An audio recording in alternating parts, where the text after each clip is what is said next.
I'm in a really good mood. But sometimes when I be doing videos, I don't be in a good mood. And that's not good to get on camera when you're not in a good mood. But you gotta do what you gotta do. Okay? Get that money, get that coin. I don't get paid for this. Let me stop.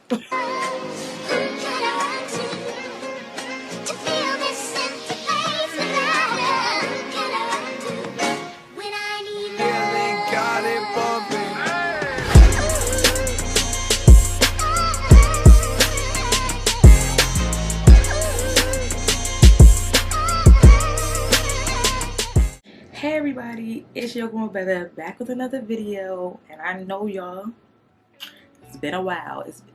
It's been a while, I know, but I came back with a banger. Okay, this is one of my most watched videos or type of videos on my channel. Like, you guys love it, and I don't know why it's taking me so long to do another book haul on my channel. Well, I'm lying. I do know why. I just stopped buying a lot of books because like I don't have room in my house at all for all these books. So I mean, I kind of stopped buying books. Like, I slowed down, I should say. I shouldn't say I stopped. I slowed down because back when I was doing book hauls, like, I was wilding, like, buying 15 to 20 books at a time. And it's like, where are you putting all these books, baby girl? Like, you don't have the room. You don't have the room for this. So yeah, I slowed down on the book hauls, and I know it was probably a little disappointing to y'all, like, yo, like, what you reading, what you doing, or whatever. Like, we want to know. So yeah, guys, I am back, and I got a lot of books to talk about. Like, these are collected, but it's a lot of them. So you see, I didn't disappoint. Before we get into the video, if you are not subscribed to my channel, what are you doing? Hit that subscription box, and also don't forget to hit that little bell button so you'll always be notified every time I upload. And we just hit 900 subscribers on our road to 1,000. I know it's coming up. I know it's coming up. Y'all need to share my videos. Y'all need to like my videos so other people can see them, okay? But thank you guys for getting me to 900 subscribers. I really appreciate it. I know, like, that's not a lot to some people, but that's a lot to me because, like, it takes a lot for me to get on camera. I'm not gonna lie. Like, I am a very, like, shy kind of person. I mean, I'm shy until, like, you get to know me, then I'm, like, mad extra or whatever. But, like, to sit in front of a camera and, like, do videos and try to have the setup nice and everything, it takes a lot, okay? So, like, I'm trying to really get back into the groove. I got, like, my setup is pretty much done, okay? I got my camera, tripod, ring light. Like, we in this bitch, okay? We in this bitch, and we not gonna stop. So, hopefully, we're praying, more videos will be out more frequently. With all that babbling out of the way, let's get into the video. So you guys, like, I have all type of books that I've been collecting for like the last like maybe year or so or whatever, because like I said, I didn't buy a lot of books like over the pandemic and stuff like that. But yeah, we're gonna start with first Wahida Clark, The Golden Hustler. And actually my best friend got this book for me for Christmas. Yeah, it was Christmas. I'm thinking like my birthday, but no, it was for Christmas. My best friend is the one who put me onto Wahida Clark like back in high school or whatever. So like we was reading the Thug series. I think I showed, yeah, I have a couple of reviews on the Thug series. I'm gonna put a little card up here so y'all can see it or whatever. I have about 2 reviews on the Thug series. I was supposed to do more.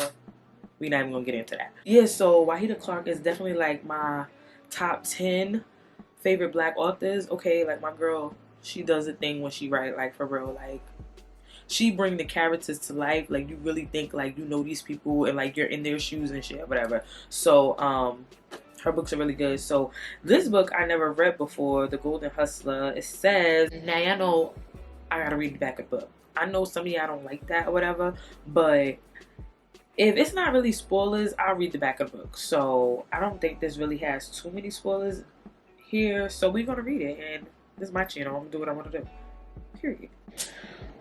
She's the star sales associate of a profitable Atlanta advertising firm, WMM. She lives for top of the line everything and making enough money to finally reunite with her children while she ain't got her kids.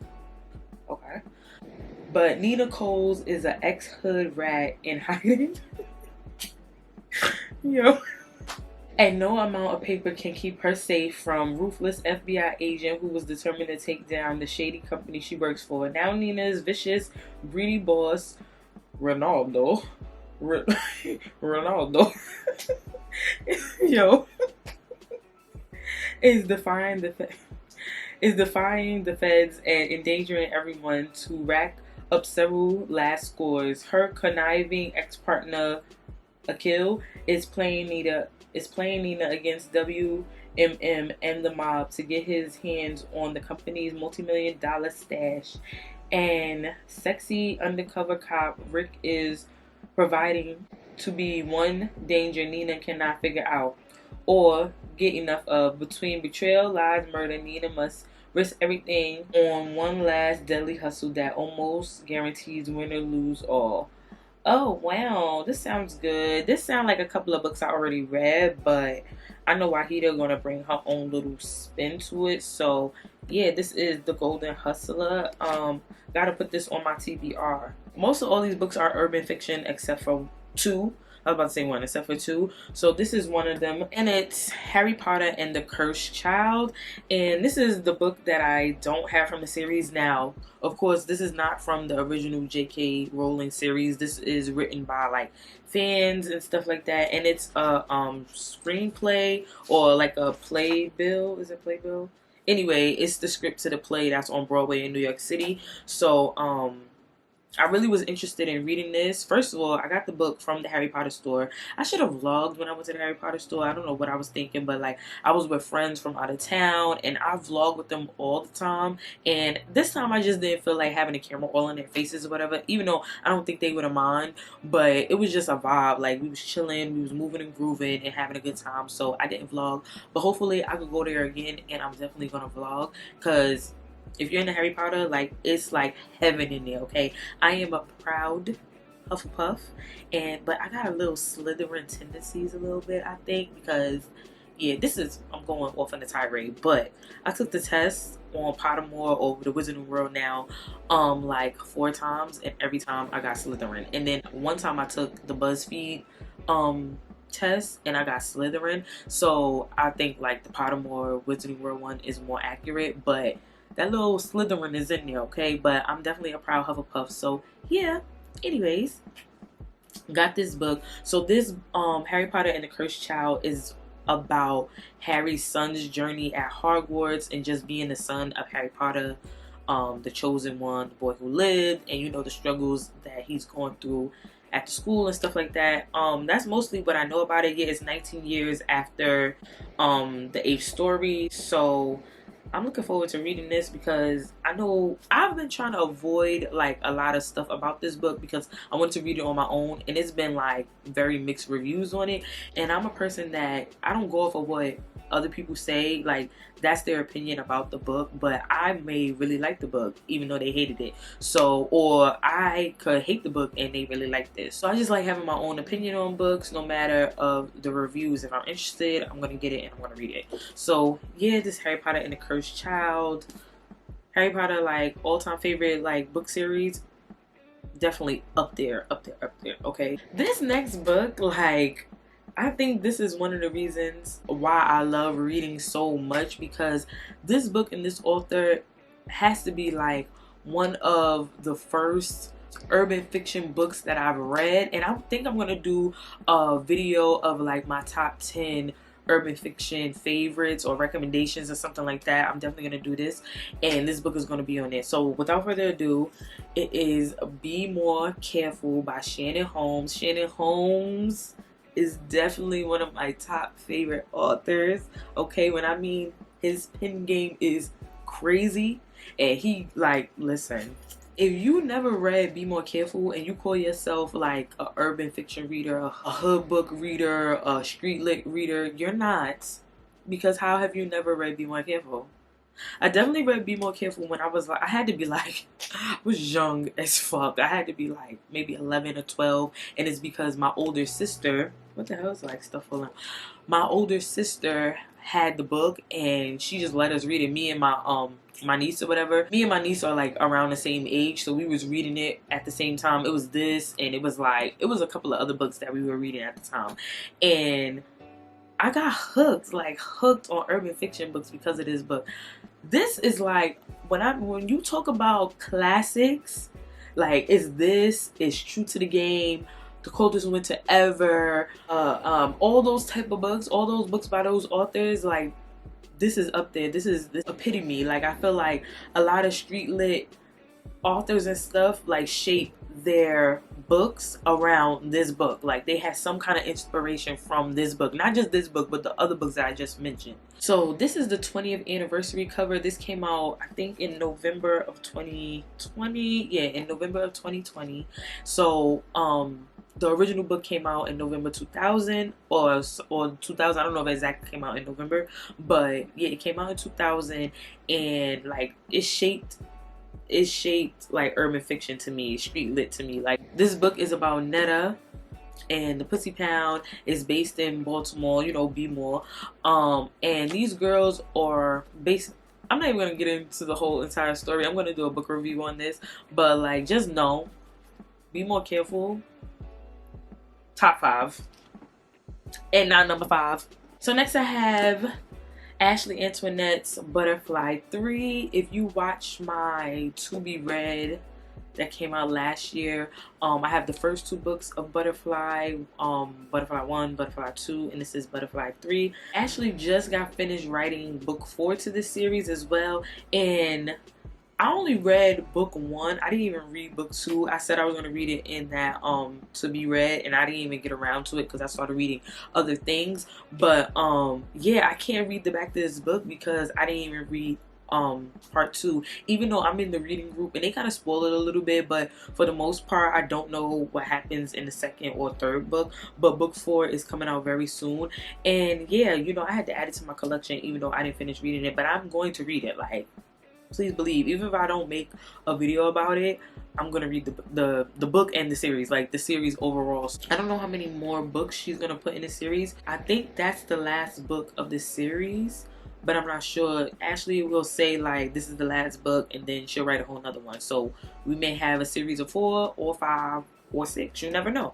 But so no matter what, you know, I'm about the books regardless of how many books are in the series. You know, her and Jaquavis, they write series. You know, they write single books too, but I feel like she hasn't wrote a single book in like a self-standing book in a long while. Please correct me if I'm wrong, but I really don't think so. Her last couple of books have been part of series. So yeah, this is Butterfly 3. The next book I have is Money Devils 1. I don't want to say it's a continuation of The Cartel, but if you read Long Live the Cartel, the 8th book in the Cartel series, the characters that were in that book are in this book. Like, it's like their own series of book, I believe, and it continues on with their story, if I'm not mistaken, and some other people in here too. I don't want to read the back of this because I feel like this is gonna. Let me read it. I'm gonna read it. The LaCroix are 4 beautiful Haitian American women bound by money and blood. On the surface, the LaCroix group is a venture capitalist company, but underneath it's so much more. The 4 sisters run long times, targeting wealthy, prominent business figures. They have a system: find the perfect mark, create the problem, then present the solution for a cause. Sutton Study LaCroix. I hope I'm saying that right. Yeah, the eldest sister and a accomplished business maven sits on the family throne as the CEO of the LaCroix group and is the face of their operation. No one is as good as Sutton when it comes to finding new prey. However, when Sutton meets West, a young black oil tycoon, a man who represents a life she and her sisters vow never to live, she breaks all the rules. The LaCroix sisters have a pact to never settle down and leave roots in one place. But Sutton falls in love with West. Good looks, charm, and old money. This means that West is a problem. When he inducts her into a high society of opulence, power, and generational wealth, Sutton finds herself torn between the love of her life and the love of her family. Now, clearly, what I just said was completely wrong. So, but I feel like I read that somewhere, that the girl that's in Long Live the Cartel, Ashton, that she's in this book. I could be wrong though. I said I had 2 books that were like non-urban fiction street literature books. I lied. I have 3. And the next book is a very, very popular book right now, or it's been popular, but I just got on the wave probably like last year because of the show that's on that's based on this book, and that is Lovecraft Country. Yes, me and my mother watched the series last summer. I hope the series is coming back this summer, but I don't know. But yeah, we watched it last summer in 2020 and we were hooked. Like, this shit was crazy. And me and my mom really like sci-fi fantasy type of stuff, and this book like mixed with racism and then sci-fi stuff and monsters and witches and ghouls and all type of stuff or whatever, that was like right up our alley. Like we love stuff like that. So yeah, like watching the movie made me want to read the book, because watching the movie, it's definitely not a movie, it's a show. Watching the show definitely made me want to purchase the book, because I know in the show that they leave out a lot of stuff, and they definitely go into more detail in the book. And this book a little chunk. She thick, okay? She thick. She is 372 pages, so she a thick bitch. Okay, I definitely want to read this book. So for you guys who never heard of Lovecraft Country, I'm going to read the back of the book because that's what I do. Let's see. Chicago, 1954, when his father goes missing, 22-year-old Army vet Atticus Turner embarks on a road trip to New England to find him. Accompanied by his uncle George and his childhood friend Letitia on their journey to the manor of Samuel Brathwaite, heir to the estate that owned one of Atticus's ancestors, they encounter both mundane terrors of white America and malevolent, I'm probably saying that wrong, spirits that seem straight out of the weird tales George endeavors. Atticus discovers his father in chains, held prisoner by a secret cabal, the Order of the Ancient Dawn, led by Brathwaite and his son Khalid, which has gathered to perform ritual that shockingly centers on Atticus, and his one hope of salvation may be the seed of his and the whole Turner's clan destruction. This book is deep as fuck, okay? Like, it get crazy. If the show really depicts what happens in the book, I know the book is going to be crazy. So I'm looking forward to reading this soon. So next I have books from a very popular author. Like, I see his stuff everywhere, but I never read one of his books, and I'm very surprised. He's been around as long as those other authors that I said, but I never read any of his books, and I don't know why. So I have 3 of his books right now, and the author I'm talking about is Quan. Okay, I have the Quan. This is the Animal series, but this is Ghetto Bastard, the beginning. So wait. This is Animal, the first book, and I think this is like a prequel. I forgot the order of these books. They're in like, not a funky kind of order, but like you could read them, like you could read this one first and then this one, or you could read this one and then come back to this one. So like, it's like that. But Quan, I've been wanting to read his books, and his books are based in New York, so you know I love a book that's based in New York because I can really like visualize like what's happening, because most of the time I know the places that they're talking about. But yes, Quan, his books are thick as fuck. Oh my god, like he be writing. So let's see how long this book is. This is Animal, the first book, and I think it's 5. Actually, he just released Animal 5 I think a couple of days ago, or about a week ago, something like that. And yeah, so they're on book 5 of the series, but I don't know if this counts as part of that or if this is out of that. Like, I don't know if this is like part 6. I don't know how many books are in the series, but I'm pretty sure you can look it up. This book got 405 pages. You is J.K. Rowling. Oh my god. This is a thick ass book, but I'm gonna read it like I said. So Ghetto Bastard has 308 pages, but it also has like the first 5 chapters of another book in the back of this book, and this is First and 15th, a Hood Rat short. So yeah, this is like 5 chapters of another book in back of this book with this book in the front. So that's dope. You get a little 2-book in one. I know a lot of authors do that. They'll give you like little snippets of their next book in the back of a book that you already have. So authors need to get back into that. I like that. And I notice only a lot of urban fiction authors do that. I haven't read books from like non-African American authors that put like snippets of their next book in the back of their book. I'm not gonna say that they don't do that. I just haven't read any authors other than African American authors that do that. And the third book from Quan I have is called Hood Rat, and I read like about, how much of this book?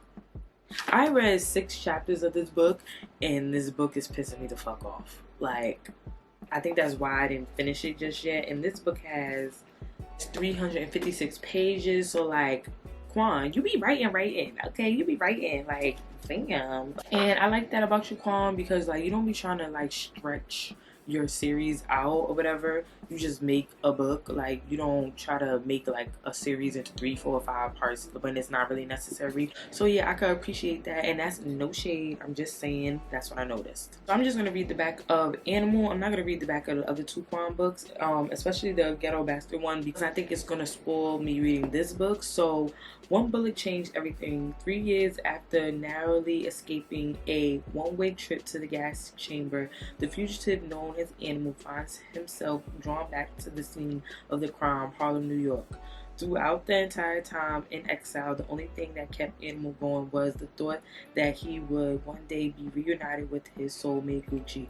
But one bullet changed everything. When his enemies tried to murder Gucci, they crossed the line, so he vowed to cross them all. While Gucci teeters between life and death, Animal sets out on a bloody mission, fueled by love, orchestrated by bullets. There will be no more innocents. Alliances are formed and secrets uncovered while Animal wages his personal war on the streets of Harlem, only to discover one great truth: he is but a small piece in a much greater puzzle. This sound good as fuck. Oh my god, this sound good. Oh yeah, I definitely gotta hurry up and read this. And the next book I have, it was like a lot of controversy over this book, and I didn't read it yet, so I don't know why. But like I said before, I like to have my own opinion on books. I don't go off of what other people say or other people think. Like, I might like the book and y'all might hate it. So this is Sister Soldier's Life After Death. This is the 20 years later of The Coldest Winter Ever. And like I said, it was a lot of mixed reviews and criticism about this book, how people didn't like it, and it was just bad. Like, people said it was bad.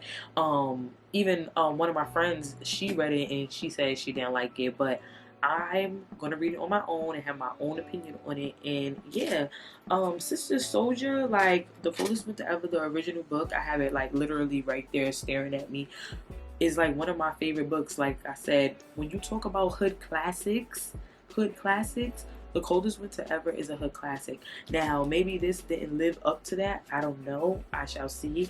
But it is 20 years later, and the vibe is a little different. Times are different. So you're not going to get that same kind of vibe you got back then with a newer project or whatever, even if it's part 2 or a follow-up to a really, really good book. And sometimes we have a really, really good book and you wait a long time to do another one. And even if you don't wait a long time to do another one, sometimes your second project is just not as good as your first. They call it, what do they call it? Like the sophomore syndrome or something like that. I don't think I made that up. I think that's a legit thing. Yeah, where your second project doesn't live up to your first. It happens with a lot of music artists, and it happens with authors clearly, and other artists. But like I said, I don't know if this book is bad. So yeah, I'm just hearing what other people are saying. But I'm gonna have my own opinion, and yeah, I'm gonna read this book. I love the cover. It only came in a hardcover, I believe. I don't think she had a soft cover. But I'm gonna read the inside of the book because yeah, it's just some reviews and stuff. Oh, square. It's just reviews and stuff on the back. So yes. A sequel 20 years in the making. Winter Santiago is back. 20 years ago, Sister Soldier's debut novel, The Coldest Winter Ever, became a best-selling cultural phenomenon. Readers fell in love with the unforgetting Winter Santiago, daughter of prominent Brooklyn drug-dealing family, who captivated her lovers, friends, and enemies with her sexy street smarts. For 2 decades, readers have begged for answers about what happened to Winter. Now all is revealed in Sister Soldier's page-turning sequel, filled with her trademark passion, danger, temptation, and adventure. With her jail sentence coming to a close, Winter is ready to step back into the spotlight and reclaim her throne. So yeah, I guess people didn't care for that. So yeah, it's been a while since I read The Coldest Winter Ever, but I know I really did enjoy that book. So I think I'm going to read that book first and then I'm gonna read this book so I could get the feel of what happened and if it like flows into this book like correctly. Because I think some people hadn't read The Coldest Winter in a long time, and then they read this book and they were like, this is not what I remember, and they didn't go back to the original book. But it is what it is. Everybody doesn't do that, but I think that's what I'm gonna do. So expect to see this on my channel very soon. So the last thing I have in this book haul is not actually like a reading book, but this is a devotional. And I got this devotional a while ago, but I never featured it on the channel, but I just felt like I should. This is the Confident Woman devotional, 365 Daily Inspirations by Joyce Meyer. I really like this. It has like a scripture and some kind of story to go with the scripture for every day. So like they have January 5th, and you know today is June, what is it? Today is June, I think 30th. Of course they have that, and it's different weeks. They have like week 15, and it's really good. Like I love this devotional because it talks about just being a confident woman, and I'm trying to work on being that, and it just gives me inspiration every day with the passages and the stories that are in this book. I really enjoyed it, and my mom bought this for me and she signed it and everything. I'm not gonna show you guys that, but I like this devotional, and it has like the silver, you know, edges or pages, I should say. I really like it, and it's like made out of leather. I don't know if it's real leather, but it fit. Hopefully this is vegan leather. We ain't doing no real leather, okay? I got this from Barnes and Noble, so you know they have really nice devotionals in there and things like that. It has like the silver words and everything, and it has a girl on there, so it's cute. I really like it. So yeah. Alright you guys, that's all I have for you today. If you like this video, please give it a big thumbs up. You know how we do it over here. I would really appreciate it. Once again, if you're not subscribed to my channel, hit that subscription box. Also, don't forget to hit that little bell button so you always be notified every time I upload. If you want to be friends on social media, all my social media is always down in the description box. Let's be friends. With all that being said, I will talk to you guys in the next video. Bye.